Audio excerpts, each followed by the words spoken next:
Fala galera, beleza? Tranquilidade com vocês? Na aula de hoje a gente vai estudar o último país aí desse pacote de potências industriais do mundo desenvolvido, que é o Japão, tranquilo? A gente vai entender um pouquinho como que esse país, né, com extensão territorial bem limitada, se tornou uma grande potência global e despertou, de certa forma, curiosidade dos olhos de outros países pelo fato de ter escassez de recursos naturais, né? Que caminho que esse país trilhou para chegar em tal nível de desenvolvimento?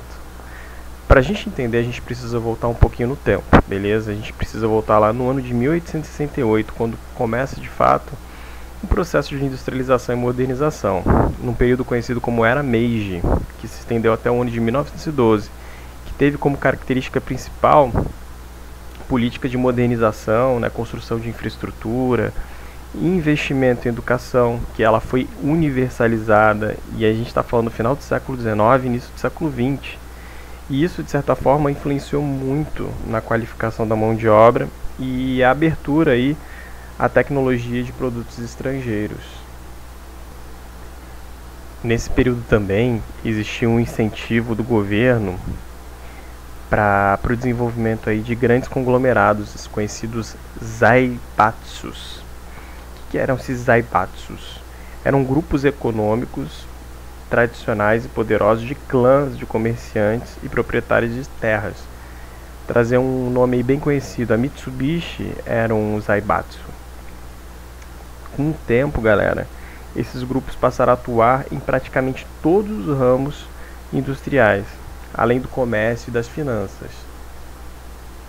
É importante a gente entender também, pessoal, que o país ele enfrentou problemas estruturais complicados aí, principalmente em relação à escassez de matéria-prima, de energia, limitação dentro do mercado interno, e isso incentivou o Império Japonês a se militarizar e aí tentar busca por novos territórios na área ali da Ásia, né, e do Oceano Pacífico, beleza?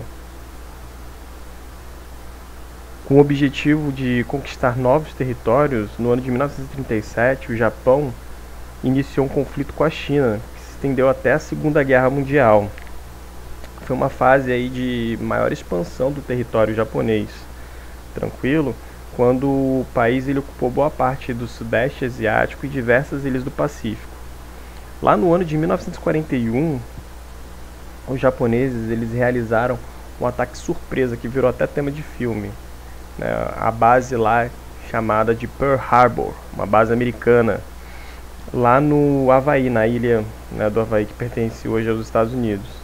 E isso, de certa forma, influenciou na entrada dos Estados Unidos na guerra e levou à derrota aí dos japoneses, beleza? E deflagrou aquele ataque muito conhecido, né, das bombas atômicas de Hiroshima e Nagasaki, entre os dias 6 e 9 de agosto de 1945, até que teve a rendição do Japão. Esse ataque, né, das bombas de Hiroshima e Nagasaki ligou um botão vermelho, a gente pode dizer assim, em relação a essas armas nucleares, do poder de destruição, né? Só para vocês terem uma ideia, o número de pessoas que morreram no ataque dessa bomba, né, nas duas cidades foi maior do que a população toda da cidade de Volta Redonda, só para a gente ter uma noção do poder de destruição. Por isso que depois desse episódio de Hiroshima e Nagasaki, nunca mais a gente teve um ataque numa cidade, né? Porque a galera teve consciência do tamanho do poder de destruição dessas bombas atômicas. Então, galera, durante a ocupação dos Estados Unidos, isso após a Segunda Guerra Mundial, entre os anos de 45 e 52, né, 1945 e 1952, algumas reformas foram impostas no país com o objetivo de modernizar tanto política como economicamente. E nesse momento a gente tem o que? Uma dissolução dos zaibatsus, aqueles conglomerados que a gente falou anteriormente. Então, assim, a recuperação japonesa econômica após a Segunda Guerra Mundial, ela até, de certa forma, foi bem rápida. Na década de 60, de 1960, o país já tinha conquistado o terceiro lugar na economia do mundo, e chegou em segundo lugar nos anos 80, na década de 80. Então, assim, teve um crescimento muito acelerado. E por que o país ele teve um crescimento tão intenso, né, tão acelerado nesse período? Vamos lá, vamos entender o que se desenvolveu no Japão nesse período aí pós Segunda Guerra Mundial. Primeiro, os Estados Unidos eles elegeram o Japão como principal ponto, né, de apoio dentro do continente asiático na luta aí contra o comunismo sino-soviético, ou seja, entre a China e a ex-União Soviética. E de certa forma o Japão ele acaba se beneficiando aí da ajuda dos Estados Unidos, ajuda financeira, tranquilo? Só que alguns pontos, né, foram muito importantes para a gente entender como que o Japão, né, redirecionou esses recursos que os Estados Unidos estavam fornecendo. Vamos lá. Alguns pontos muito importantes que é interessante até vocês anotarem. Olha só. A disponibilidade de mão de obra barata, disciplinada e qualificada. Elevados investimentos em educação que melhoraram, consequentemente, a qualificação da mão de obra, né? E com a iniciativa privada houve um aumento aí nas pesquisas, no desenvolvimento tecnológico, o aumento da competitividade das empresas, como resultado da construção de infraestrutura e dos conglomerados em bases mais modernas, a introdução de novos métodos organizacionais nas empresas, como o toyotismo, né, orientado pelo Kaizen. Então, assim, a galera tinha uma filosofia de que hoje vai ser melhor do que ontem e amanhã vai ser melhor do que hoje. Então, a galera sempre querendo melhorar a produtividade dentro da indústria, tranquilo? E por fim, ocorreu um processo de desmilitarização. E o parque industrial teve, de certa forma, um investimento maior por conta, né, desse processo de desmilitarização. Por quê? Uma vez que os recursos poderiam ser direcionados para o poderio militar, eles foram redirecionados para a indústria. Então isso deu um gás maior aí na produtividade industrial, principalmente no setor, né, de indústrias civis, de bens intermediários e de bens de capital. Tranquilo? Um ponto importante para a gente observar em relação ao Japão, galera, é que na década de 70, por exemplo, a mão de obra, o custo da mão de obra japonesa era bem inferior, tá, do que os países ali centrais, né, os países onde você já tinha uma economia mais bem estabelecida, como por exemplo o Reino Unido ou próprios Estados Unidos. Então o custo da mão de obra na indústria era bem mais vantajoso no Japão do que em outros países, tranquilo? Porém, né, que acontece? Com o desenvolvimento da indústria, da tecnologia no Japão, o que vai acontecer? Os trabalhadores eles alcançam um rendimento maior e de certa forma, né, quando esses funcionários começam a ganhar melhor, o que vai acontecer? Vai, de certa forma, desacelerar a economia, porque o capitalismo é fogo, né? Ele vai buscar locais onde a mão de obra é mais barata. E é nesse momento aí que surgem os tigres asiáticos, que a gente vai ver nas próximas aulas, tá? Mas é importante salientar isso, né? Que quando os japoneses começam a ganhar mais, né? O que vai acontecer? O país ele começa a entrar em desaceleração econômica em função, né, do capital buscando locais mais vantajosos financeiramente para investir, beleza? Pessoal, apesar do Japão, né, ter falta aí de matéria-prima de fonte de energia, ele é um grande produtor. Só para a gente ter uma noção, né, ele importa 100% de ferro e carvão mineral, né? Então assim, ele não produz, ele importa. Porém, o Japão se destaca como grande produtor e exportador de aço. Ou seja, né, em termos de setor primário, no quesito aí de ferro e carvão, o Japão não produz. Porém, no setor secundário, aí, já na transformação, né, ele produz muito, né, como a indústria siderúrgica, por exemplo, que eu trouxe o exemplo para vocês do aço.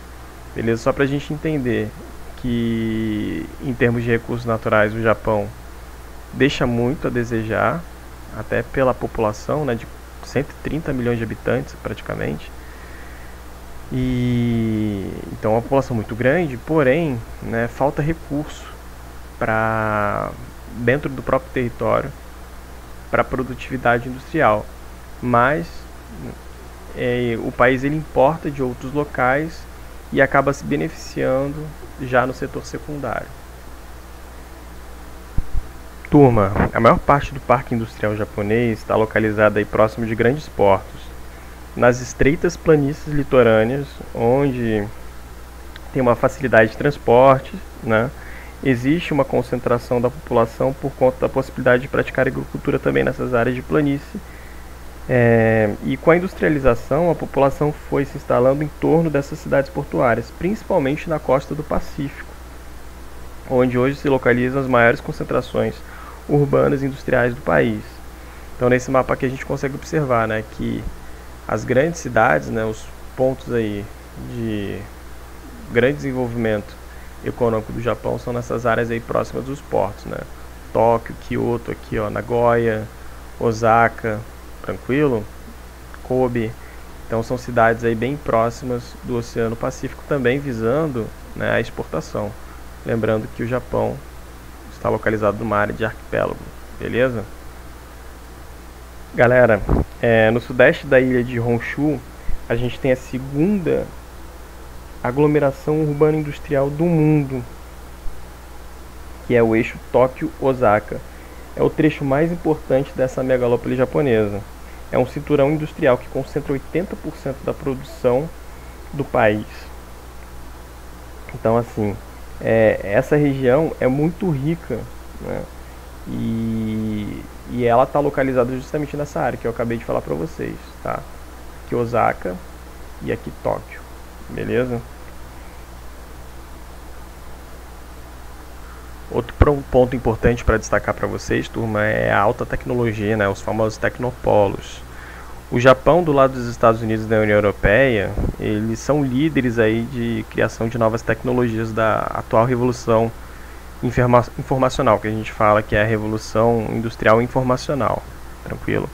O país ele abriga diversos centros de pesquisas, variadas indústrias de alta tecnologia, concentradas principalmente nas duas mais importantes cidades da ciência, que são chamadas parques tecnológicos.